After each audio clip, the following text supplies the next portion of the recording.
Hello friends, class 8 chapter 3 understanding quadrilaterals की exercise 3.3 question 1 given a parallelogram A B C D with definition और property use. अपन को एक parallelogram लिख रखा है, इसके अपन को डेफिनेशन भी देनी है और उसके बाद जो उसकी प्रॉपर्टी है वो भी अपन को बतानी है। सबसे पहले अपन इसमें क्या देखते हैं, ए डी। सबसे पहले देखते हैं ए डी, जो देखेंगे ए डी बी एंड सी, ये क्या होगी अपोजिट, ये एक दूसरे के अपोजिट हो रही है ना, ए डी और बी सी एक दूसरे के अपोजिट हो रही है। तो इसमें बोला था कि इसकी डेफिनेशन और जो इसकी प्रॉपर्टी है वो भी लिखनी है। तो A D opposite side, A D और बी एंड सी ये क्या हो गई अपोजिट साइड हो गई। अब और क्या दिख रहा है अपन को इसमें, angle D C B and angle D A B, angle D C and B and angle D A and angle B. सबसे पहले तो ऐसे लिख देते हैं, angle D C B is equals to angle D A B. ये भी क्या है अपोजिट साइड है, ये भी एक दूसरे को क्या कर रही है अपोजिट कर रही है, इसलिए ये भी क्या है अपोजिट साइड है। ठीक है, ये दो तो हो गए अपनी। अब अपन और देखते हैं, और कुछ दिख रहा है आपको उसमें, हाँ O C and O A, O C is equals to O A. ये क्या हो रहा है, डायगोनल्स क्या कर रहे हैं बाइसेक्ट कर रहे हैं। मैंने जैसे ये लाइन है और ये भी लाइन है, ठीक है, ये जो दो लाइनें कट होती है, जो दो लाइनें आपस में मिलकर कट होती है और उनके जो बीच में वो होता है नंबर या डिजिट, वो क्या होता है डायगोनल्स बाइसेक्ट करती है। जो टू लाइन्स होती है वो एक दूसरे को क्रॉस करती है, तो उसको क्या बोलते हैं डायगोनल्स बाइसेक्ट ईच अदर, मतलब डायगोनल्स दोनों को बाइसेक्ट कर रही है, तो उस पे क्या लिख देंगे डायगोनल्स बाइसेक्ट। इसलिए ओ सी और ओ ए ये डायगोनल्स बाइसेक्ट हो गया। ठीक है, अब फोर्थ क्या है, और क्या लिख रहा है अपन को इसमें, angle D A B plus angle C D A. अब ये कैसे आया, क्योंकि ये एडजेसेंट एंगल है, angle D A B and angle C D A ये क्या कर रहे हैं कंटिन्यूसली चल रहे हैं।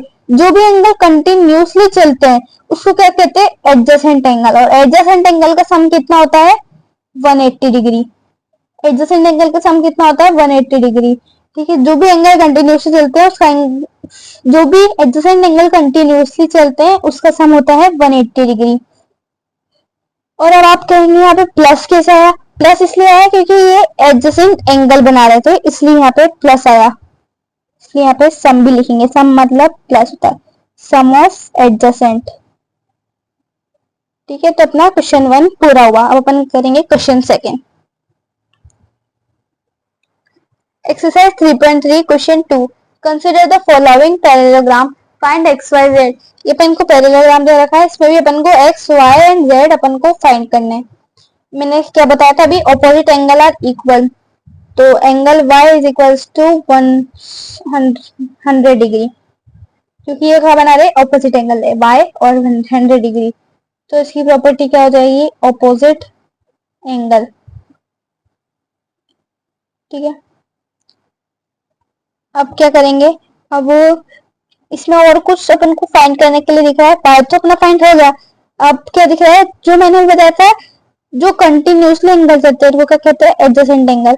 अब ये एंगल कंटिन्यूसली चल रहे हैं, angle y and angle z is equals to, और इनका सम क्या होता है एडजेसेंट एंगल का 180 डिग्री। तो ये क्या बना रहे हैं एडजेसेंट एंगल, एडजेसेंट एंगल। ठीक है, ये क्या बना रहे हैं एडजेसेंट एंगल बना रहे हैं। y की वैल्यू क्या है 100 एंड z की वैल्यू अपन को अभी पता नहीं है, तो 180 डिग्री। अब प्लेसेस चेंज कर देंगे, angle z is equals to 180 minus 100 degree, तो एंगल z की वैल्यू आ गई 80 डिग्री।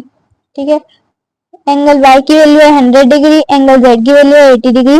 अब अपन को क्या किसकी वैल्यू फाइंड करनी है, सिर्फ x की वैल्यू फाइंड करनी है। मैंने बोला था अब जैसे यहाँ पे z है और यहाँ पे x है, ये भी अपोजिट एंगल बन सकता है, जैसे y और 100 बना ऐसे ये दोनों भी अपोजिट एंगल बन सकते थे x और z, पर ना तो अपन को z की वैल्यू पता थी ना x की वैल्यू पता थी। अब इन दोनों में से अपन को z की वैल्यू तो अपन को पता चल चुकी है 80 डिग्री, और x की पता नहीं है, तो क्या लिख देंगे अपन, अब ये इसकी तो पता चल चुकी है, अब ये हो सकता है इक्वल, तो angle z is equals to angle x, क्या बन गया, ये ऑपोजिट एंगल बन गया। ठीक है, अब जो एंगल जो डिग्री मतलब जो z की आई वही x की भी आ जाएगी, तो एंगल x की वैल्यू क्या गई, ठीक है, तो एंगल x की वैल्यू क्या गई अपनी, ये अपना सेकेंड क्वेश्चन का सेकेंड पार्ट है। ठीक है, अब अपन इसमें क्या करेंगे, एंगल, अब इसमें अपन को देखते हैं एंगल 50 एंड एंगल x, ये भी क्या चल रहे हैं, कंटिन्यूसली चल रहे हैं। तो मैंने बताया था आपको कंटिन्यूसली चलेंगे तो इनका सम क्या आएगा 180 डिग्री। वो कौन सी प्रॉपर्टी शो करते हैं, एडजेसेंट की। ठीक है, angle x plus 50 degree is equals to 180 degree. अब अपन इसकी साइड चेंज करेंगे, angle x is equals to 180 और माइनस 50 डिग्री, और एंगल x की वैल्यू क्या आ जाएगी 130 डिग्री। ठीक है, अब एंगल x की वैल्यू तो आ गई। अब मैंने बोला था जब भी y एंड x, अब इन दोनों में से किसी एक की वैल्यू पता होती तो ये अपोजिट एंगल हो जाते हैं, पर अपन को इन दोनों में से किसी की भी वैल्यू नहीं पता थी, इसलिए अपन ने पहले से कुछ भी नहीं किया, पहले अपन को x को सॉल्व कर लिया अपन ने। अब अपन को x की वैल्यू पता चल चुकी है, अभी क्या हो सकते हैं, अपोजिट एंगल हो सकते हैं। तो angle x is equals to angle y, ये क्या हो गए, अपोजिट एंगल हो गए। आप लिख लेना एंगल y की वैल्यू भी क्या आ जाएगी 130 डिग्री, जो एंगल x की आएगी वही एंगल y की भी आ जाएगी 130 डिग्री। अब अपन को एंगल z की वैल्यू निकालनी है। अब मैंने बताया था एंगल z की वैल्यू कैसे निकलेगी, करस्पॉन्डिंग एंगल, ऐसे करस्पॉन्डिंग एंगल जिसमें f बनता है, ये देखो ऐसे ऐसे एंड ऐसे, ये बन रहा है इसमें f। अब इसमें एक लेंगे मतलब x लिया, z के आगे वाला छोड़ देंगे मतलब ये छोड़ देंगे, और जैसे अगर मान लो ये 1 है, अपन ने ऐसे दे दिया, x लिया 1 छोड़ा एंड z लिया, ये हो गया करस्पॉन्डिंग एंगल। सो जो एंगल अपन को एंगल y की जो एंगल x की जो वैल्यू है वही अपनी क्या हो जाएगी एंगल z की वैल्यू हो जाएगी, और ये क्या बना रहा है करस्पॉन्डिंग एंगल। ठीक है, तो एंगल x की थी 130 डिग्री, तो एंगल z की भी हो गई 130 डिग्री, तो एंगल z की वैल्यू आ गई 130 डिग्री, एंगल x की भी 130, एंगल y की भी 130 एंड एंगल z की भी 130। अब अपन करेंगे सेकेंड क्वेश्चन का थर्ड पार्ट। क्वेश्चन सेकंड का थर्ड क्वेश्चन।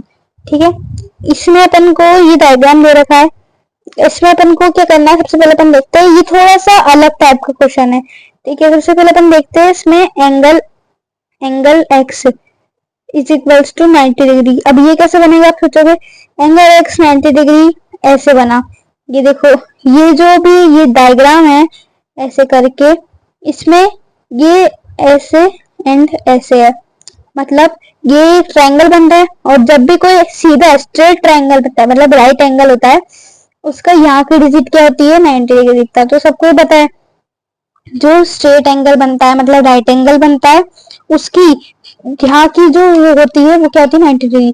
और इसमें भी ऐसे ही इसमें डायग्राम है, इसमें ये बन रहा है राइट एंगल, ये राइट एंगल बन रहा है। ठीक है, और इसकी यहाँ पे यहाँ की डिजिट क्या है x, तो x क्या हो जाएगी अपनी 90 डिग्री, क्योंकि यहाँ का डिजिट क्या मानते हैं, तो x is equals to 90 degree. ठीक है, इसकी प्रॉपर्टी क्या लगेगी, इसकी प्रॉपर्टी है वर्टिकली ऑपोजिट एंगल, वो सिर्फ ऑपोजिट एंगल थे, और ये क्या है वर्टिकली ऑपोजिट एंगल। ठीक है, अब क्या करेंगे, अब अपन है ना इतना हो गया। अब मैंने क्या बताया था triangle sum, triangle interior sum. ठीक है, तो angle x plus angle y plus 30 degree, y is equals to 180। ठीक है, एंगल x, अब मैंने आपको बताया था जो भी ट्राइंगल सम मतलब जो भी ट्राइंगल बन रहा है, जैसे यहाँ पे एक ट्राइंगल बन रहा है, ये दिख रहा है ये ट्राइंगल। ठीक है, इसके अंदर की ट्राइंगल इंटीरियर सम, तो इसकी वैल्यू इसकी वो क्या आ जाएगी ट्राइंगल प्रॉपर्टी आ जाएगी ट्राइंगल इंटीरियर सम। ठीक है, अब इसके अंदर की 3 डिजिट्स मतलब ट्राइंगल के अंदर ही, ट्राइंगल के बाहर की डिजिट, वैसे तो पूरे ट्राइंगल बन रहा है पर ट्राइंगल के बाहर के डिजिट नहीं लेंगे, ट्राइंगल के अंदर की डिजिट लेंगे। तो अपन ले ली x and y and 30 degree. ठीक है, अब इसमें से अपन को सिर्फ x की वैल्यू पता है, तो x की लिख देंगे अपन 90 degree plus angle y and plus 30। इसमें से अपन को एंगल x की पता है, एंगल x की 90 डिग्री, एंगल y से ही, और angle 30 degree is equals to 180 degree. अब क्या होगी, साइड्स चेंज हो जाएगी, 90 प्लस 30 करेंगे तो 120 degree plus angle y is equals to 180 degree. Side change करेंगे इसके आगे कर, ठीक है यहीं पे कर देते हैं। एंगल y इसकी साइड चेंज होगी, ठीक है। साइड चेंज करने के लिए सबसे पहले अपन लिखेंगे angle y is equals to 180 minus 120 degree, angle y is equals to 60 degree. इसमें अपनी x की वैल्यू आ गई थी 90 एंड y की वैल्यू आ गई 60 एंड अभी z की वैल्यू बाकी है। z की वैल्यू कैसे निकलेगी, इधर देखिए, ये डायग्राम दिखा रही हूं मैं आपको अभी, ठीक है। इस डायग्राम में अपन को क्या करना है, अब अपन को इसमें z की वैल्यू निकालनी है, मतलब y एंड x की वैल्यू तो अपन की इसमें निकल गई है, अब अपन को इसमें क्या निकालनी है, z की वैल्यू निकालनी है, ये रहा z, ठीक है। अब ये z की वैल्यू कैसे निकलेगी, इसमें जैसे मैंने अब तक आपको बताया अल्टरनेट इंटीरियर एंगल, जो भी अल्टरनेट मतलब z करस्पॉन्डिंग मतलब f, अल्टरनेट इंटीरियर मतलब जो z के अंदर आ रहे हो, और अल्टरनेट एक्सटीरियर एंगल मतलब जो z के बाहर आ रहे हो, for example this and for example this, ठीक है। ये z के बाहर आ रहे हैं, ये z के अंदर आ रही है, तो ये हुआ अल्टरनेट इंटीरियर एंगल एंड ये हुआ अल्टरनेट एक्सटीरियर एंगल। इसमें अपन को अल्टरनेट एक्सटीरियर एंगल से निकालनी पड़ेगी, क्योंकि ये y के पास तो आने है कि एक ले लिया एक छोड़ दिया, इसलिए अपन को ऐसे निकालनी पड़ेगी। तो यहाँ पे अपना क्या बन रहा है, z बन रहा है, तो y की वैल्यू क्या हो जाएगी, z हो जाएगी, क्योंकि y से ही तो अपना z बन रहा है, y जो एंगल y है वही तो अपना z से बना रही है, इसलिए एंगल y की वैल्यू जो है वो ये रहेगी एंगल z की वैल्यू। तो एंगल y की वैल्यू क्या थी 60 डिग्री एंड एंगल z की वैल्यू भी क्या हो जाएगी 60 डिग्री। और ये कौन सी प्रॉपर्टी शो कर रही है, अल्टरनेट, इतनी देर तो अल्टरनेट इंटीरियर चल रही थी पर ये अल्टरनेट एक्सटीरियर है, ठीक है।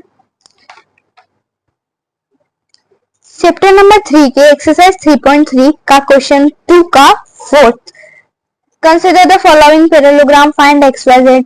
इसमें भी पैरेललोग्राम फाइंड करना है और एक्स वाई जेड की वैल्यू अपन को बतानी है, ठीक है। सबसे पहले इसमें अपन ये देख लेते हैं y और 80 डिग्री, angle y is equals to 80 degree. अब ये कौन सी प्रॉपर्टी शो कर रहा है, मैंने भी बताया था ऑपोजिट एंगल की, ये देखो ऑपोजिट एंगल बन रहा है। अगर यहाँ पे x होता तो ये डिजिट नहीं होती, क्योंकि ना तो अपन को x की वैल्यू पता थी ना अपन को y की वैल्यू पता थी, इसलिए अपन नहीं हो कर सकते थे। और अगर लेकिन x की वैल्यू आ गई और y की वैल्यू नहीं है तो अपन y को x से कर सकते थे ऑपोजिट एंगल से, पर अपन को यहाँ पे वैल्यू दे रखी है इसलिए अपन को इसमें कुछ नहीं करना, ऑपोजिट एंगल लिखना है सिर्फ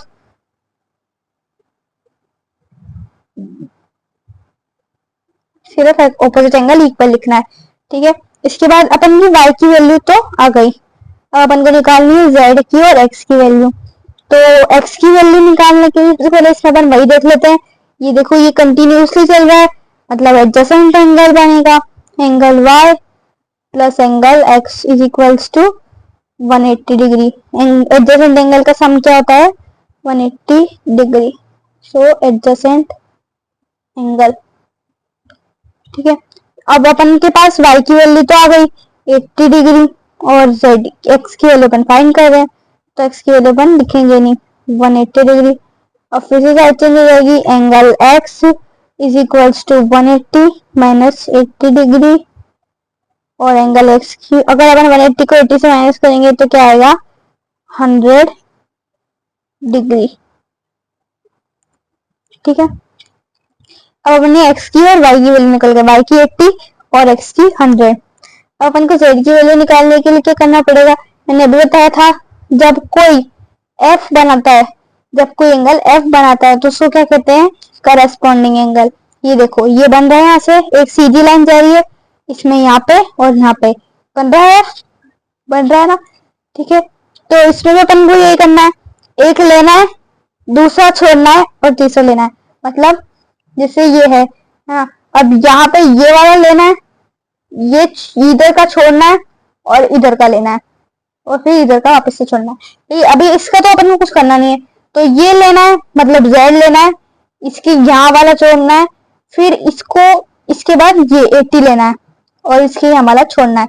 तो एंगल z की वैल्यू क्या जाएगी 80 डिग्री। कैसे आई? बिकॉज करस्पॉन्डिंग एंगल बना रहे थे ये दोनों, मतलब f बना रहे थे। Okay, corresponding angle.